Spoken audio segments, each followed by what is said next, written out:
Alhamdulillahirabbil alamin wassalatu wassalamu ala asyrafil anbiya'i wal mursalin nabiyina maulana Muhammadin wa ala alihi wa sahbihi ajma'in. Amma ba'du. Bahwa dan ibu dan bukan Allah Subhanahu wa taala, puji dan syukur selalu kita panjatkan kepada Allah Subhanahu wa taala di siang yang cerah ini. Allah masih memberikan kita nikmat karunia dan nikmatnya berupa kenikmatan iman, Islam, serta walafiat, dan memudahkan langkah kita ke Masjid Baitul Salam ini dalam rangka melakukan salah satu kewajiban kita, yaitu sholat zuhur berjamaah, yang insya Allah kita akan lanjutkan dengan kajian ilmu. Selawat dan salam semoga selalu disampaikan kepada junjungan kita, kepada uswah kita, Nabi Muhammad SAW, beserta para keluarga, sahabat tabi'in, dan seluruh pengikutnya yang senantiasa nampak tidak senjatnya dan mengikuti sunnah-sunnah. Bapak-bapak dan ibu sekalian, pada kesempatan kali ini seperti biasa saya akan menyampaikan 3 hadis yang berderajat dhaif ataupun maudhu' ataupun pembagian dari maudhu' istilah salah tidak ada asalnya, ataupun dhaif jiddan, sangat lemah, munkar, hadis munkar dan lainnya. Hadis pertama tentang keutamaan Abu Bakar radhiyallahu anhu. Perlu ditegaskan bahwa manusia yang paling mulia setelah Rasulullah SAW adalah Abu Bakar As-Siddiq radhiyallahu anhu. Dan itulah keyakinan Ahlus Sunnah, orang-orang yang mengikuti sunnah dan memahaminya dengan benar, meyakini hal tersebut. Adapun kelompok Syiah, maka mereka tidak meyakini Abu Bakar sebagai orang yang mulia setelah Rasulullah SAW. Bahkan para sahabat semuanya ditentang dan direndahkan derajatnya, kecuali yang berkaitan dengan Ali bin Abi Thalib radhiyallahu anhu. Dan setelah saya sampaikan sahabat-sahabat yang menjadi pentolan atau yang selalu diagungkan oleh kaum Syiah dan menyampingkan sahabat-sahabat lain seperti Abu Darda ataupun Abu Dzar dan lain-lain berdasarkan Yaman. Adapun Abu Bakar, Umar atau Aisyah, maka ini adalah dipandang buruk oleh kaum Syiah. Maka ketika kita berbicara tentang Abu Bakar sebagai seorang khalifah pengganti Rasulullah SAW, banyak keutamaan yang dimilikinya. Dalam hadis ini diterangkan yang berbunyi, ma faddalakum Abu Bakr bi kathrati siyamin wala salatin walakin bi syai'in waqara fi sadri. Tidaklah menjadi lebih mulia daripada kalian Abu Bakar radhiyallahu anhu karena banyaknya puasa ataupun sholat. Akan tetapi lebih mulia daripada kalian karena sesuatu yang ada atau karena sesuatu yang tetap di dalam hatinya. Maksudnya adalah hadis ini mengatakan Abu Bakar atau Abu Bakar kita menyebutnya tidak menjadikannya lebih mulia karena sholatnya, karena banyaknya sholat yang dilakukan, ataupun karena puasa yang dilakukan. Ini bukan karena banyaknya sholat atau puasa, tapi ada sesuatu yang dimilikinya, yaitu sesuatu yang tetap di dalam hati. Baik, sekarang kita lihat derajat hadis ini. Hadis ini tidak ada asalnya secara marfu'. Jadi hadis ini tidak ada asalnya, tidak ada sanadnya secara marfu'. Sekarang apa itu Ustaz marfu'? Ya, marfu' itu artinya dinisbatkan kepada Nabi Muhammad SAW dari kata-kata ar-raf' diangkat untuk memuliakan yang mengucapkannya, yaitu Nabi Muhammad SAW. Ma udhifa ila Nabi SAW min qawlin aw fi'lin aw takhririn aw sifatin khilqiyatin aw khuluqiyatin, sawa'un qalahu as-sahabi aw fi man dunahu. Jadi itu dinisbatkan kepada Nabi.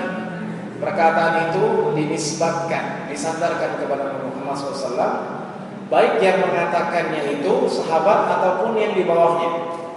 Wa sawa'un kana isnadu muttasilan aw munqati'an, baik sanadnya itu tersambung ataupun terputus. Jadi hadis marfu itu yang dikatakan di dalamnya qala Nabi sallallahu alaihi wasallam. Itu ini. Jadi kalau di dalam hadis itu qala Nabi sallallahu alaihi wasallam, bersabda Rasulullah, itu hadis marfu.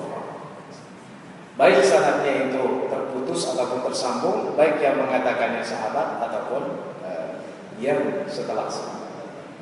Itu tadi kan terputus atau mursal. Ya. Itu hadis. Jadi hadis ini tidak dikenal marfu, tidak dikenal dari perkataan Nabi Muhammad SAW secara langsung. Itu maksudnya. Al-Iraqi mengatakan dalam takhrij Al-Ihya, hadis ini diriwayatkan oleh At-Tirmidzi Al-Hakim dalam An-Nawadir dari perkataan Bakar bin Abdullah Al-Muzani. Jadi Al-Imam Al-Iraqi mengatakan, saya temukan hadis ini bukan marfu, bukan dari perkataan Nabi Muhammad SAW langsung, akan tetapi dari perkataan Bakar bin Abdullah Al-Muzani. Siapa itu Bakar bin Abdullah Al-Muzani? Dia adalah seorang tabi'in. Siapa itu tabi'in? Sudah saya jelaskan beberapa kali. Tabi'in adalah orang yang bertemu dengan sahabat. Jadi ada Nabi Muhammad SAW, kemudian muridnya adalah sahabat, muridnya lagi namanya tabi'in. Saya tidak mendapatkan ini marfu, kata Al-Iraqi. Jadi ini perkataan bukan perkataan Rasulullah, bukan marfu, tapi maqtu'. Ya. Jadi kalau marfu itu yang disandarkan kepada Nabi Muhammad SAW, mauquf yang disandarkan kepada sahabat, dan maqtu' yang disandarkan atau yang dinisbatkan kepada tabi'in. Nanti kalau kita belajar tentang hadis-hadis lemah, sering kita dapatkan perkataan tabi'in itu menjadi perkataan Nabi. Seperti hadis ini. Yang tadinya perkataan tabi'in, ada yang mengangkat jadi marfu, jadi perkataan Nabi Muhammad SAW. Ini kesalahan perawi.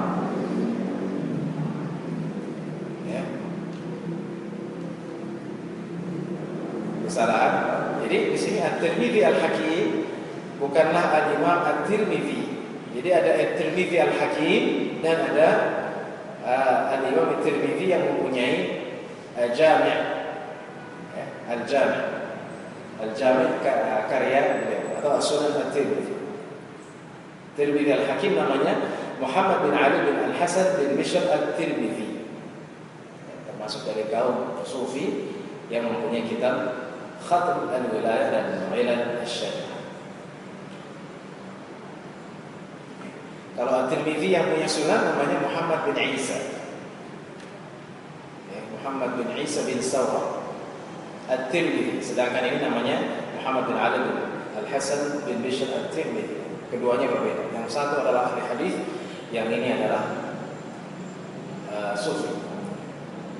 Dan para ahli hadis berbicara tentangnya karena At-Tirmidzi Al-Hakim mempunyai kitab Khatmul Wilayah, penutup atau tutup dari wali atau penutup wali. Jadi Al-Imam atau Al-Hasan Al-Hakim At-Tirmidzi atau At-Tirmidzi Al-Hakim, At-Tirmidzi Al-Hakim di sini dalam bukunya sebagaimana dinukil oleh seorang ahli hadis,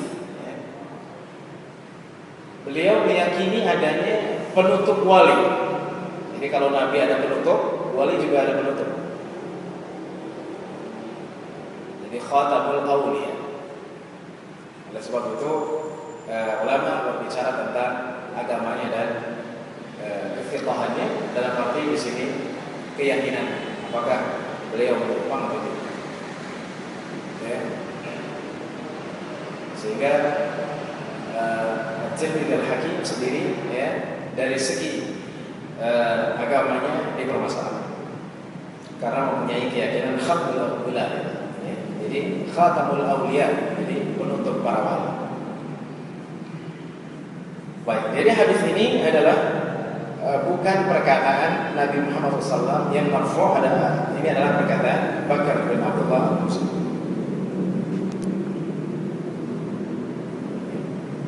Belum lagi ditambah bahwa Tirmidzi al-Hakim juga bermasalah dalam kefiqahannya dan agama. Nah, ada hadis sahih tentang Abu Bakar karena tadi temanya tentang hati. Sesuatu yang dimiliki oleh Abu Bakar dalam hatinya. Apa sih yang dimiliki oleh Abu Bakar radhiyallahu anhu? Kita mengambil hadis sahihain Bukhari dan Muslim ya. Tinggalkan hadis yang lemah tadi ataupun perkataan tabi'in bukan hadis ya. Dalam sahihain dalam Bukhari dan Muslim dari Aisyah radhiyallahu anha qalat berkata, ketika Nabi Muhammad SAW sakit, di mana beliau wafat dalam sakitnya, ya, karena kita tahu bahwa Nabi Muhammad SAW ketika ingin wafat itu sakit beberapa. Ya, jadi kita tidak punya anggapan Nabi orang sakti, ya, meninggalnya juga enggak sakit. Nabi Muhammad SAW juga sakit.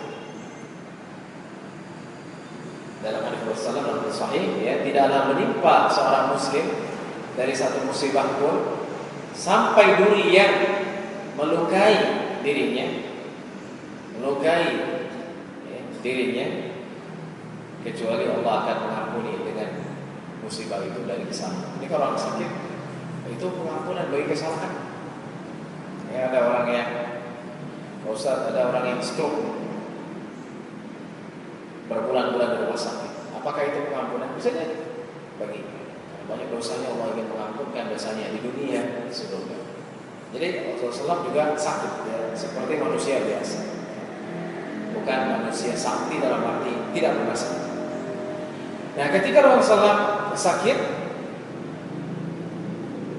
sebelum wafatnya, Bilal mendatanginya, ya, mengabarkannya untuk memimpin sholat. Ya, karena kita tahu bahwa Nabi Muhammad SAW selama hidupnya memimpin sholat.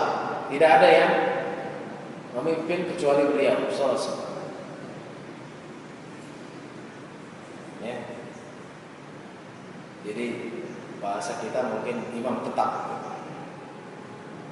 Dulu imam tetapnya adalah Nabi Muhammad SAW. Tidak ada yang menggantikan posisi beliau selama ya diutus sebagai Nabi dan Rasul. Atau selama beliau memimpin sholat, tidak ada yang menggantikan posisi. Pada suatu hari, ketika Rasulullah sakit, Bilal datang dan memberitahu untuk memimpin sholat. Tapi karena Rasulullah sangat sakit ketika itu, maka Rasulullah mengatakan, perintahlah Abu Bakar, hendaklah ia memimpin sholat. Ini yang pertama adalah imam tetap. Yang kedua, ini juga mempunyai makna bagaimana Rasulullah menjaga sholat jamaah. Ya. Jadi kalau sakitnya cuma pusing sedikit, ya, atau meriang sedikit, tidak ada alasan untuk tidak sholat jamaah dengan pahala yang dilaksanakan oleh Rasulullah. Salatu al-jama'ati tafdulu salat al-fardhi bi 27 darajah.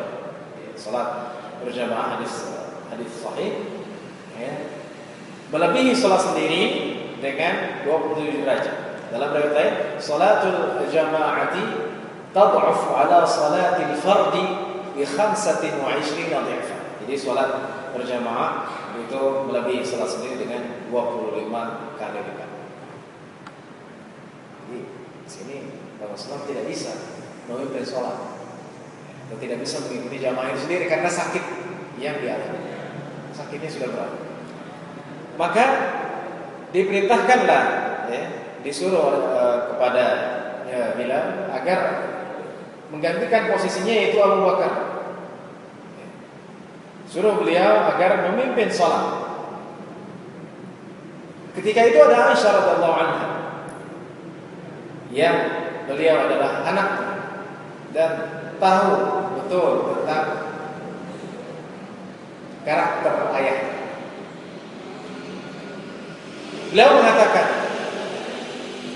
wahai Rasulullah SAW, sesungguhnya Abu Bakar bapak saya itu adalah rajulun asif. Asif itu kelebihan tak? Oh bukan tadi. Asifun benar. Tadwin. Sesungguhnya bapak saya adalah orang yang sedih, lelaki yang sedih. Jadi bawaannya sedih. Dalam riwayat lain, rajulun raqiq, seorang yang lembut hati. Iyyakum maqamaka yabki fala yaqdiru 'ala al-qira'ah.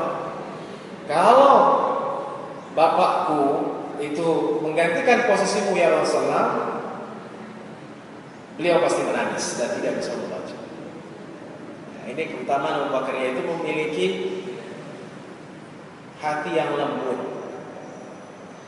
Atau orangnya sedih kalau baca ayat Quran, bawaannya ingin menangis.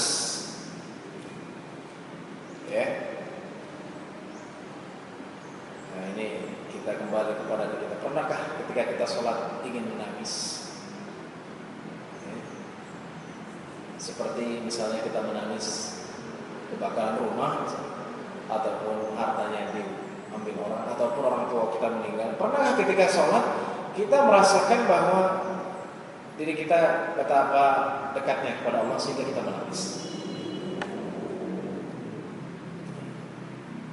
Hadis ini jelas bahwa Abu Bakar radhiyallahu anhu selalu atau sering menangis ketika sholat. Jadi ini penghayatan, Pak. Sholat itu penghayatan, bukan sekedar gerakan-gerakan. Ya.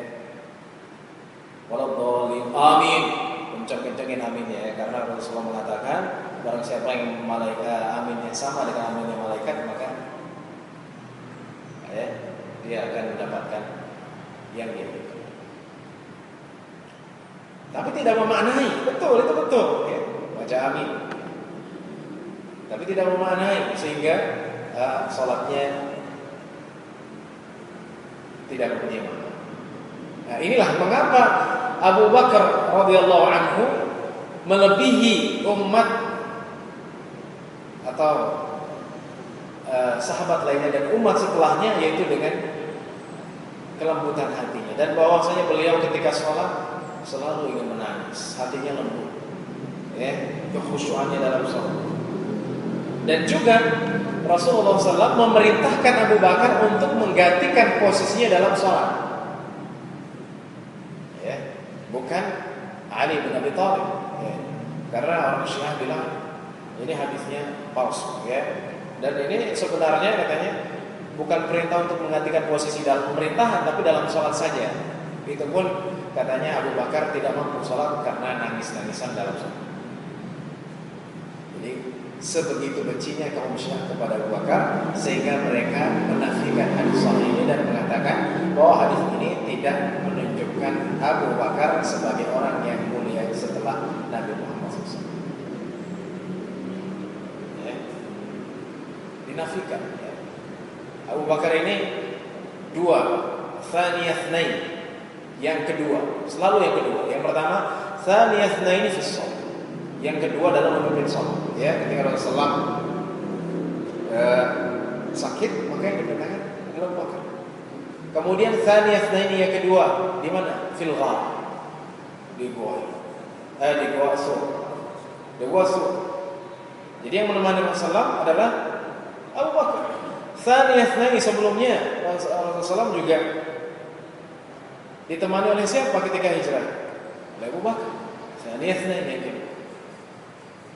Dan yang terakhir Rasulullah SAW juga kedua, atau diikuti Abu Bakar, atau Abu Bakar yang kedua fil qabr, dalam kuburan. Jadi Rasulullah, ya, kemudian Abu Bakar.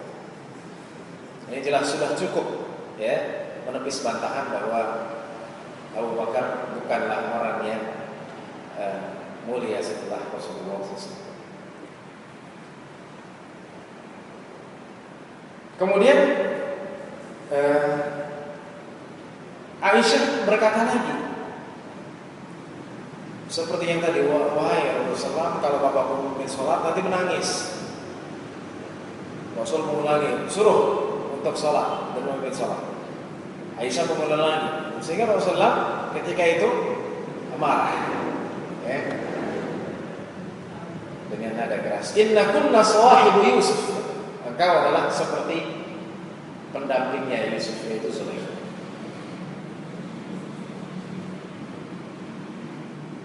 Baru ketika itu Aisyah diam dan diperintahkan Abu Bakar maka untuk memimpin, maka Abu Bakar memimpin sholat. Kenapa di sini seperti sahibu Yusuf? Di sini jamaah tapi yang dimaksudkan satu. Kenapa Aisyah disamakan dengan Zulaikha? Dalam hal apa? Ya. Ulama mengatakan dalam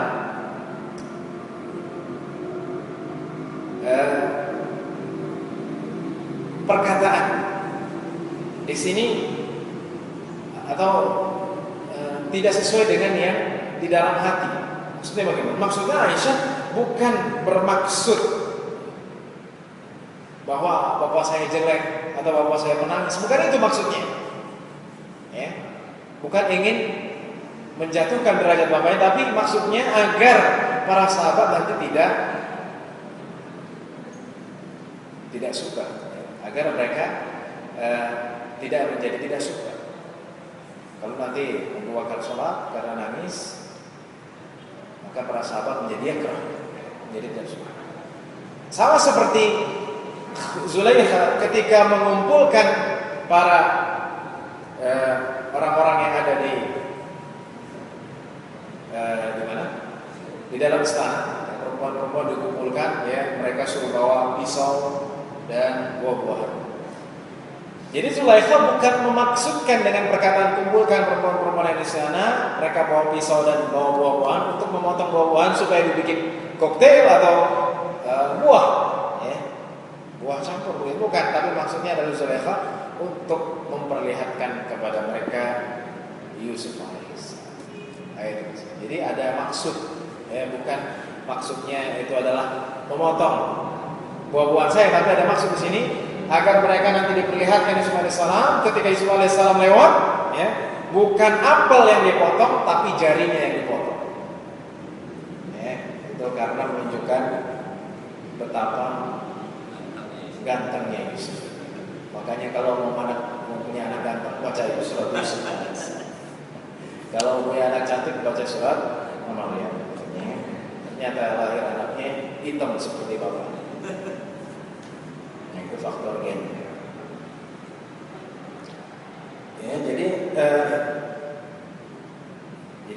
yang tadi hadisnya bukan perkataan Rasulullah tapi perkataan Bakar bin Al-Musani, namun ada hadis yang semakna. Jadi Abu Bakar radhiyallahu anhu sekali lagi memiliki keutamaan atas umat ini, ya, dengan hatinya yang lembut, dengan beliau meresapi. Mari kita mengikuti agar kita bisa meniru, ya. Kalau tidak bisa sampai, tidak mungkin sampai iman Abu Bakar, tapi kita meniru bagaimana kalau kita lewat ayat-ayat azab, ayat-ayat siksa, kita menangis. Itu penghayatan, ya. Apakah boleh seorang menangis dalam sholatnya? Boleh, ya.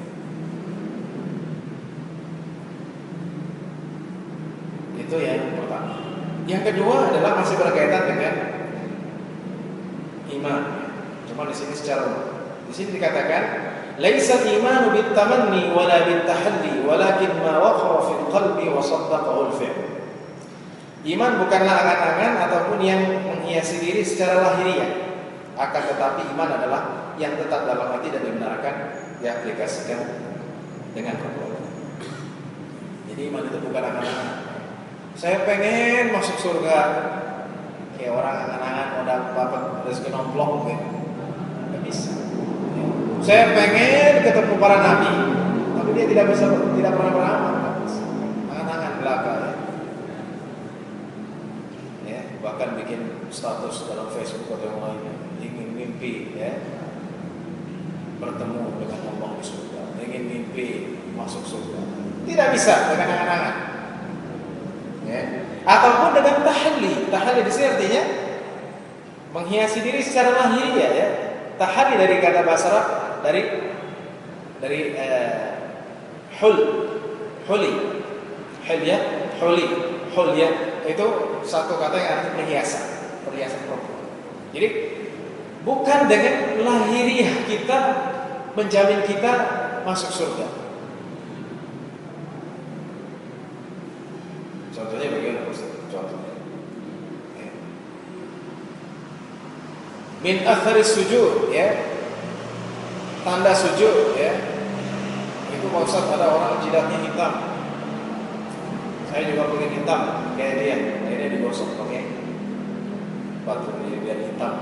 Nah, itu bukan jaminan bahwa orang yang hitam. Kalau memang hitam karena dia sujud tidak masalah. Tapi kalau dihitami supaya dia kelihatan tukang sujud, itu namanya tahalli. Ya, menghiasi diri dengan yang lahir, yang lahiriah. Atau misalnya dia pakaian seperti orang yang paling bertakwa, ya, pakai jubah terus. Oh, ini seakan-akan hidup bersama dengan seselam. Pakai jubah, nggak pernah pakai jubah. Atau sarungan terus misalnya. Ya, naik motor sarungan, main bola sarungan. Ribet. Itu bukan hal yang menjamin dia masuk surga, ya. Karena saya pernah mendapatkan orang-orang yang, ya, dia pakai jubah, apalagi orang Arab bisa pakai jubah, tapi berbuat asusila. Ya, karena orang Indonesia saya sampaikan punya anggapan kalau ini orang Arab pakai jubah putih, orang yang bertakwa, tapi kenyataannya orang Arab pakai jubah karena biasanya pakai jubah putih. Di sini ngapain? Allah a'lam. Entah dia perempuan, berjudi dan lain-lainnya, ya. Itu bukan tahalli, bukan bukti atau bukan hal yang menjamin bahwa dia mempunyai keimanan itu. Sama seperti orang berjenggot. Berarti jenggot selalu. Tidak, memang Rasulullah mengatakan aful liha, ya.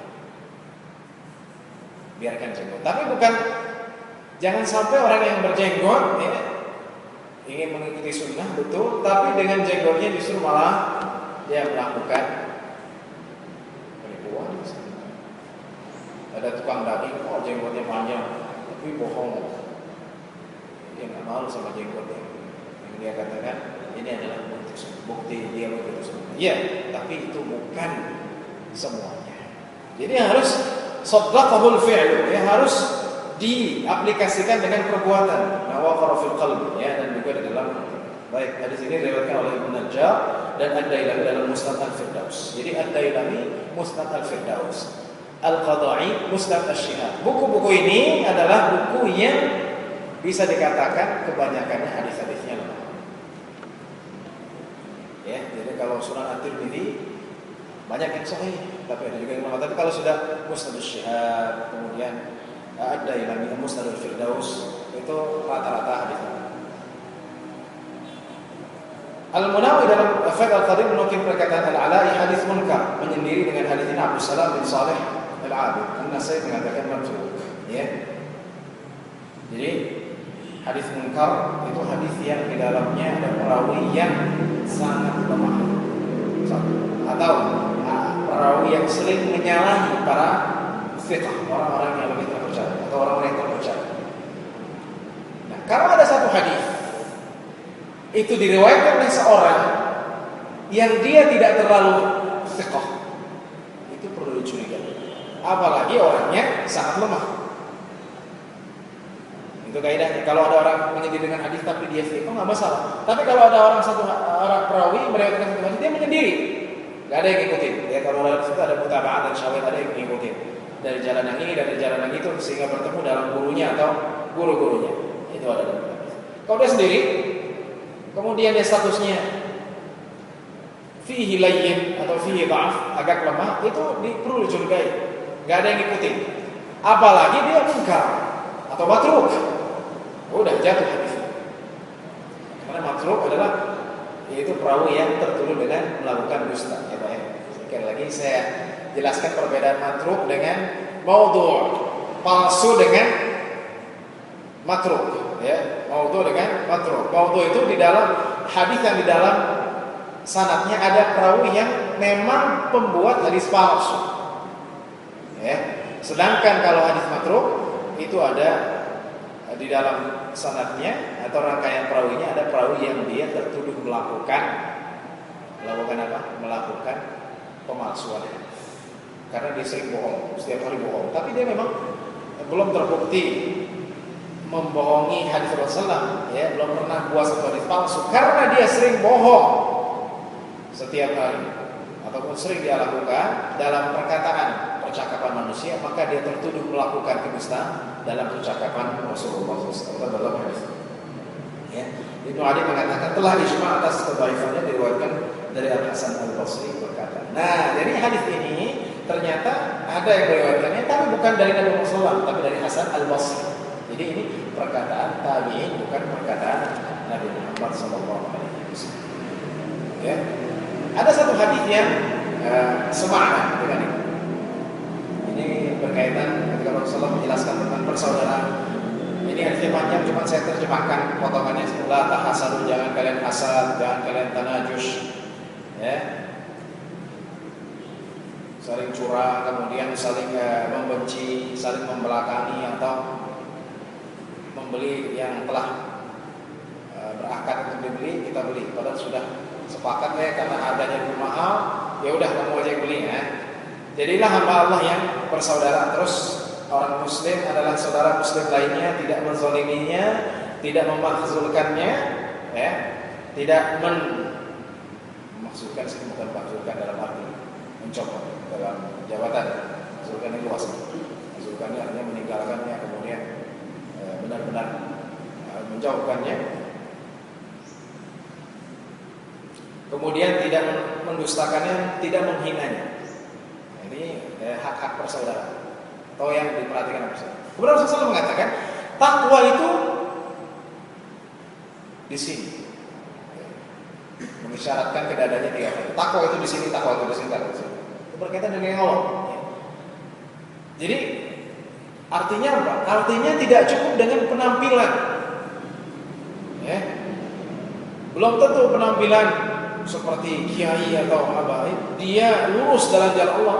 Kayak tadi saya berbincang, ada orang-orang yang mengatasnamakan Islam tapi jadi dukun, kiai fulan, pakai jubah, pakai sorban lengkap, tapi perdukunan, pesugihan, ya, seperti yang syukur atau yang lainnya begitu. Itu adalah tidak benar. Itu tidak punya takwa, karena takwa itu bukan tahan. Ya, karena takwa itu bukan hanya penampilan, tapi juga harus prakteknya. Jadi jangan kita terkecoh dengan penampilan, Pak.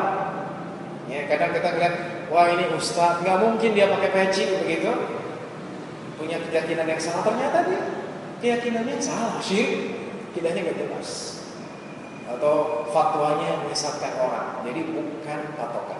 Itu yang harus kita. Dan yang ketiga, yang terakhir adalah ini tentang takwa kepada Allah, takut kepada Allah. Man khafa Allah, khawafa Allah min kulli syai'. Ya. Ini hadisnya unik ya. Tapi sama derajat hadisnya di sini, bahkan karena ada Sulaiman bin Amr al-Nakhai, dia adalah ilustri. Kita lihat artinya. Wa man lam yakhafillah khawafa Allah min kulli syai'. Khawafa Allah min kulli syai'. Barang siapa yang takut kepada Allah, maka Allah akan menjadikan segala sesuatu takut kepadanya. Jadi kalau dia takut kepada Allah, semua akan takut. Ya. Atasannya, kemudian bosnya, kemudian tetangganya. Caranya bagaimana? Takut kepada Allah. Ya. Dan barang siapa yang tidak takut kepada Allah, khawfallah min kulli syai', maka Allah akan menjadikan dia takut kepada segala sesuatu. Balik, kalau dia tidak takut kepada Allah, maka dia akan takut kepada semuanya. Ya. Takut gelap, takut kuburan, takut macam-macam, takut dunia, takut yang lain. Ya. Ini secara arti bagus. Mungkin maksudnya kalau orang yang bertakwa Allah, dia punya wibawa. Biasanya seperti itu. Kalau orang takwa, biasanya dia wibawa. Karena dia benar-benar takut kepada Allah. Sehingga orang mau nyerang dia juga takut. Kenapa? Dia konsisten. Kan dulu begitu, ulama-ulama dulu seperti itu. Ya. Kenapa Buya Hamka disegani? Karena dia udah bertakut pada Allah, nggak takut sama siapa, pemerintah, siapapun mau dibuih, bertahun-tahun mau di penjara, mau diapain, disiksa. Ya. Sehingga dia punya wibawa. Itu maksudnya. Ya. Maka ini sekali lagi hadisnya palsu. Walaupun maknanya ya kalau kita katakan bukan hadis enggak masalah. Selama kita tidak mengatakan hadis. Ya. Maknanya mungkin bisa kita lihat bahwa orang yang bertakwa kepada Allah biasanya punya wibawa. Ya. Tanpa kita sebutkan itu hadis. Atau tanpa kita mengatakan ya.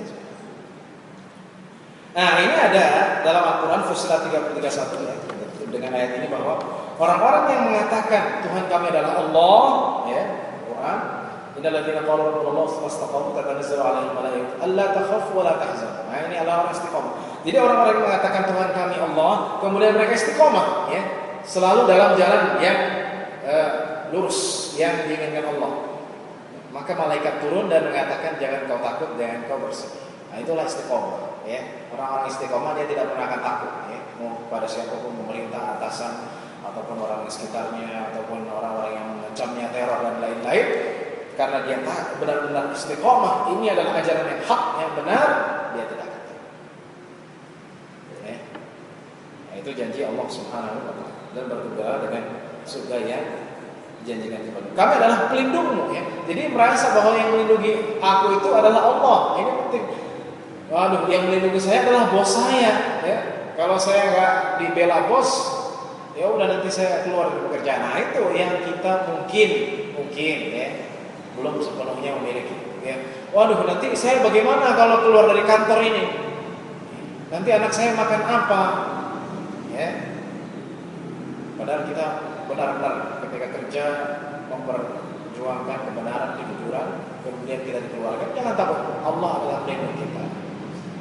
Itu harus kita yakin, ya. Jadi kalau kita berjalan di jalan Allah Subhanahu wa Ta'ala, Allah akan melindungi kita dan kita tidak akan takut, ya, kepada siapapun kecuali kepada Allah Subhanahu wa Ta'ala.